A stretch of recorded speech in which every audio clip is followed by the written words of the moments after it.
So we've been working with a couple down in Dublin. Okay, they've obtained a planning consent to gut their house, complete refurb, bring up the specification, increase the BER standard, etc., etc. Okay, unfortunately, the builders' quotes are coming in way above their budget, so they've asked me to price the project myself and look at potential value engineering solutions. Okay, one of the things that I do that might be helpful for people, and this will be useful for subcontractors that are pricing jobs as well, and even builders.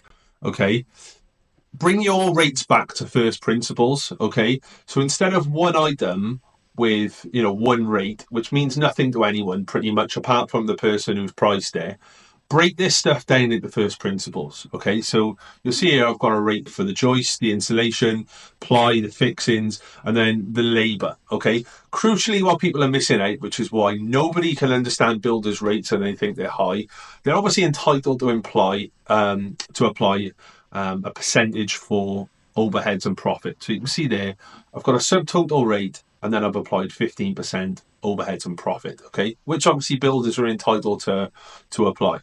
Okay, and this in turn then comes back into to my measure. Okay, what this allows us to do is as a self builder, you can have a look through rates and see where maybe people are high and low and see if you can find some savings. And B, as subcontractors or builders, you can look back on this stuff retrospectively and see where you're making money, where you're not making money, and start adjusting your prices accordingly.